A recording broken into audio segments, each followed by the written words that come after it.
السلام علیکم۔ ویڈیو دیکھنے سے پہلے سبسکرائب شیئر کریں اور بیل آئیکن کلک کرنا مت بھولیں۔ ہے تراوی اور تسابی سے مزین خوب تر، سحر و افطاری کی برکت پا رہا ہے ہر بشر، دولت تقویٰ سے سب کا ہو گیا تازہ ایمان، بولے خوش ہو کر رضوان مرحبا ماہ صلاۃ والسلام علیکہ یا رسول اللہ وعلی آلکہ و اصحابکہ یا نور اللہ صلی اللہ تعالیٰ علیہ وسلم۔ ناظرین و سامعین، السلام علیکم ورحمۃ اللہ وبرکاتہ۔ الحمدللہ روزانہ کی طرح مغرب کے وقت میں آپ لوگوں کی خدمت میں حاضر ہیں، کچھ قرآنی معلومات کے حوالے سے مسائل، احکام، فضیلتیں سکھانے کے لیے۔ بسم اللہ الرحمن الرحیم کے بہت سارے مسائل علماء نے بیان کیے ہیں۔ حصول برکت کے لیے چند اہم باتیں سماعت کر لیں۔ جو بسم اللہ ہر سورت کے شروع میں لکھی ہوئی ہے، یہ پوری آیت ہے، اور جو سورہ نمل کی آیت نمبر 30 میں ہے وہ اس آیت کا ایک حصہ ہے۔ یعنی سورہ نمل ایک پورا سورہ ہے، اس میں بسم اللہ الرحمن الرحیم ہے، وہ ایک آیت کا حصہ ہے، لیکن جو ہر سورت کے بگننگ میں، سٹارٹنگ میں جو لکھی گئی ہے وہ ایک سپریٹ آیت ہے، اس کے حوالے سے انہوں نے بتایا۔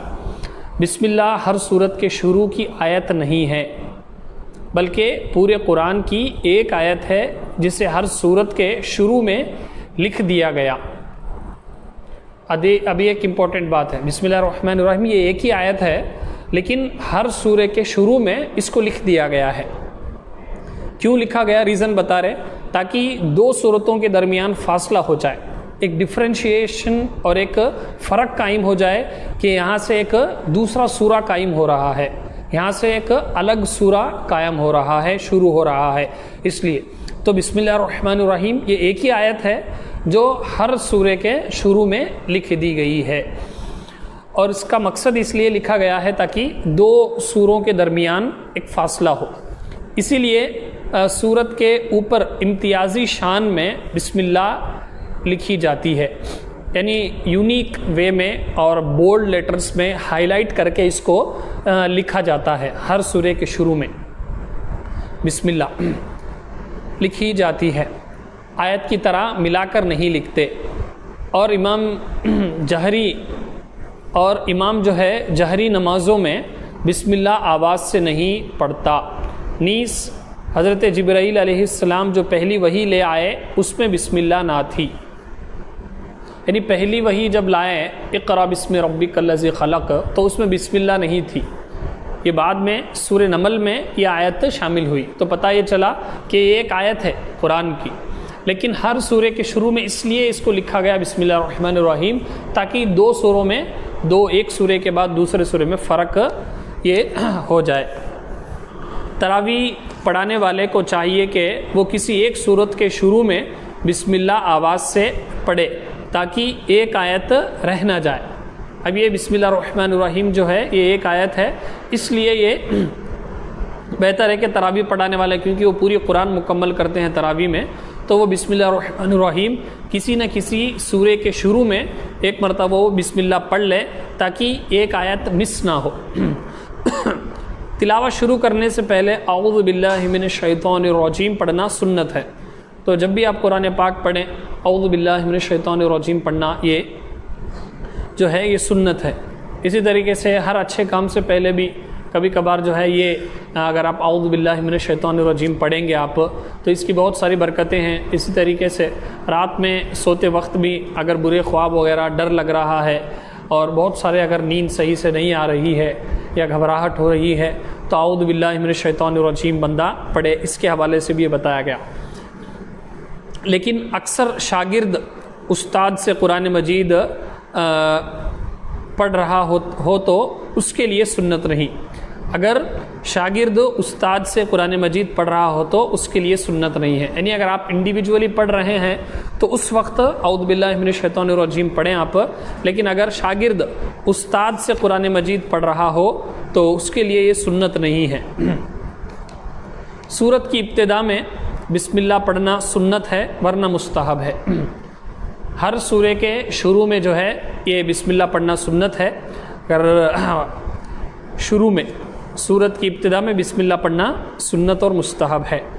اگر سورہ توبہ سے تلاوت شروع کی جائے تو اعوذ باللہ بھی، اعوذ باللہ اور بسم اللہ دونوں پڑھے جائیں گے، یعنی سورہ توبہ یہ سورہ نمبر 9 ہے، اگر وہاں سے ڈائریکٹ اگر آپ شروع کر رہے ہیں قرآن پاک پڑھنا تو اعوذ باللہ بھی پڑھیں گے، بسم اللہ بھی پڑھیں گے، دونوں بھی۔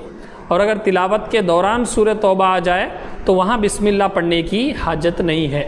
آپ آلریڈی قرآن پاک پڑھ رہے ہیں شروع سے، اب پڑھتے پڑھتے اگر بیچ میں سورہ توبہ اگر آ گئی تو وہاں پر جو ہے بسم اللہ پڑھنے کی حاجت نہیں ہے۔ آگے جو ہے سورہ فاتحہ کی پہلی آیت ہے الحمدللہ رب العالمین، جس کا ترجمہ یہ ہے کہ سب خوبیاں اللہ کو جو مالک سارے جہان والوں کا، سب تعریفیں اللہ کے لیے ہیں۔ یہ بھی اس کا ترجمہ جو ہے کنز العرفان سے بھی یہ لیا گیا ہے، جس کا ترجمہ یہ ہے کہ سب تعریفیں اللہ کے لیے، یعنی ہر طرح کی حمد اور تعریف کا مستحق اللہ تعالیٰ ہے۔ یعنی دنیا میں آپ کسی کی بھی تعریف کریں، کسی کی بھی آپ بڑائی بیان کریں، کسی کی بھی آپ خوبی بیان کریں، وہ حقیقت میں اللہ تبارک و تعالیٰ کی ہے۔ اسی لیے فرمایا گیا کہ یعنی ہر طرح کی حمد اور تعریف کا مستحق اللہ تعالیٰ ہے۔ اب دنیا میں جتنے بھی انوینشنز ہو رہے ہیں، انسانوں کی صلاحیتیں ہو رہی ہیں، کوئی اسپورٹس میں ایکسپرٹ ہے، کوئی میڈیسن میں ایکسپرٹ ہے، کوئی فزکس میں ایکسپرٹ ہے، کوئی بولنے میں ایکسپرٹ ہے، کوئی پینٹنگ میں ایکسپرٹ ہے، کوئی آرٹسٹ ہے، کوئی انجینئر ہے، کوئی پروفیسر ہے۔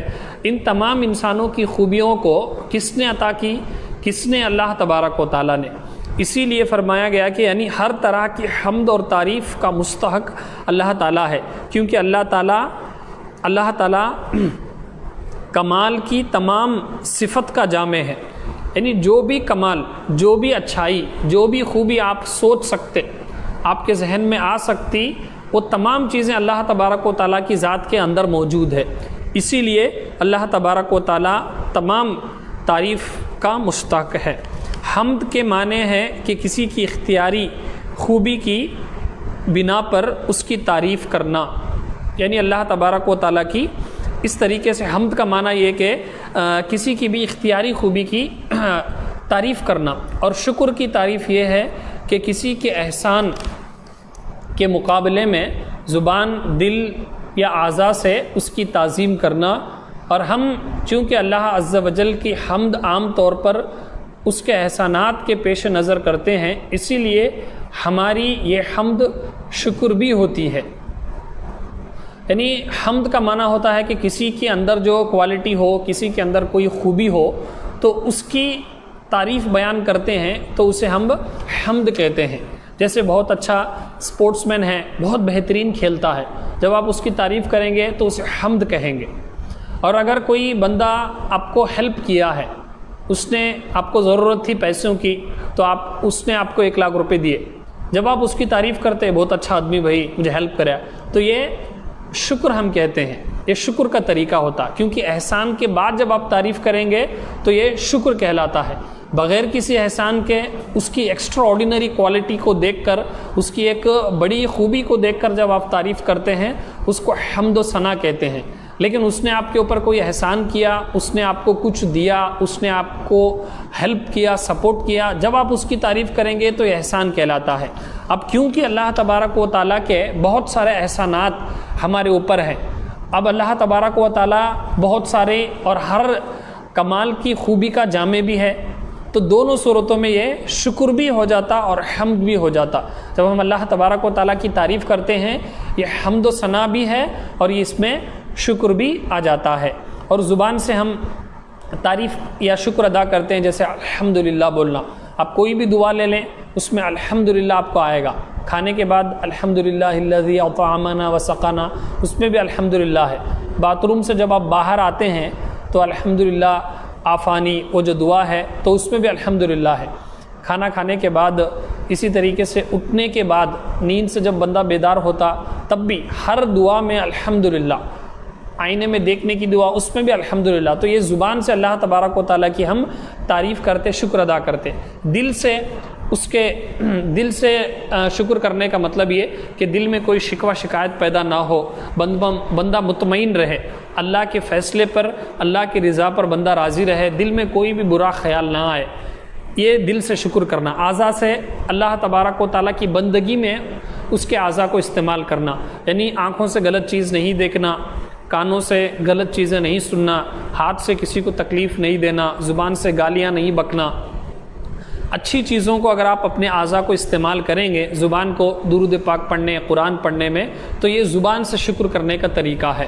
تو یہ 3 طریقوں سے بھی اس کی جو تعظیم کرتے ہیں تو یہ حمد و شکر کے معنی میں آتا ہے۔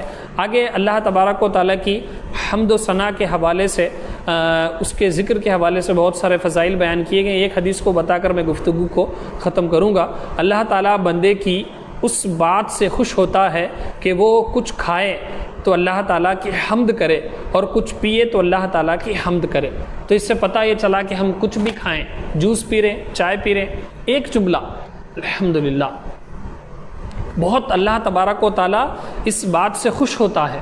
تو آپ دیکھ لیں کہ ہم اگر ہماری بیوی کی اس بات سے خوش ہوتی ہے تو اس کو ہم کرنے کی کوشش کرتے ہیں، دوست کسی بات سے خوش ہوتا ہے، یا ہمارے رنگ ٹون بھی کبھی کبھار وہ رنگ ٹون اچھا نہیں بدل چینج کروا، پہلے رنگ ٹون چینج کروا تو کد بولتے ہیں، یعنی دوست جو رنگ ٹون کو پسند کرتا وہ رنگ ٹون بھی ہم چینج کرنے کے لیے تیار ہیں، کیونکہ اس کی خوشی امپورٹنٹ اپنا۔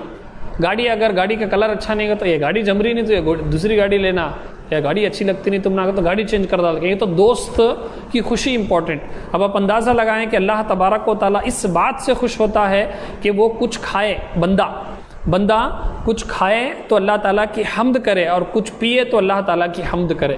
تو ہم جو بھی کھانا کھائیں، پانی پئیں، چائے پئیں، جوس پئیں، جو بھی اچھی چیز ہم کھاتے ہیں، کھانے کے بعد ایک جملہ، اس سے کیا بھی نقصان نہیں ہوتا۔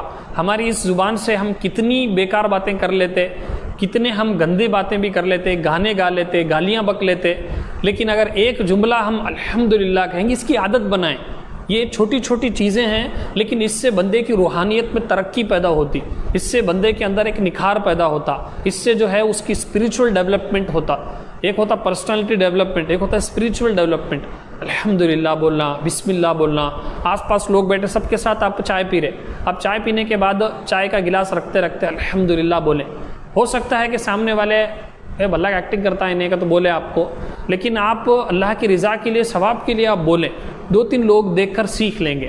اسی طریقے سے جو بھی آپ سنیکس کھا رہے ہیں، گھر میں اچھی چیزیں کھا رہے ہیں، بچے یہ چیزیں دیکھ کر سیکھیں گے۔ چھوٹے بچے ہیں، کھانا کھانے کے بعد الحمدللہ بولیں۔ کبھی کبھار بچے پوچھتے، آج کے جو بچے کمپیوٹر اور جو جینیس بچے ہیں فوراً پوچھتے کیا ابو بولے اس تمہیں، فوراً پوچھتے ہو بچے، تب تمہیں بچوں کو بول سکتے، یہ اللہ کی تعریف ہے الحمدللہ بولنا۔ تو یہ چیزیں سیکھیں آپ، ورنہ صرف فرض چیزیں ادا کر لیے، صرف ہم نماز پڑھ لیے، صرف ٹوپی داڑھی رکھ لیے، یہ چیزیں تو الحمدللہ فرض ادا ہو جاتا، لیکن یہ چھوٹی چھوٹی چیزیں بظاہر ہیں جس کی وجہ سے بہت زیادہ برکتیں ہوتی ہیں۔ تو میرے لیے بھی آپ دعا کریں، میں آپ سب کے لیے دعا کرتا ہوں، اللہ تبارک و تعالیٰ ان چیزوں پر ہمیں عمل کرنے کی توفیق عطا فرمائے، اور دوسروں کو بھی اس کی دعوت دینے کی توفیق عطا فرمائے۔ مالک کریم کہنے سننے میں اگر کچھ غلطیاں ہوئی تو اپنے محبوب کے صدقے میں معاف فرما، اور اس کی اصلاح کی توفیق عطا فرما۔ استغفر اللہ ربی من کل ذنب واتوب الیہ وما علینا الا البلاغ المبین۔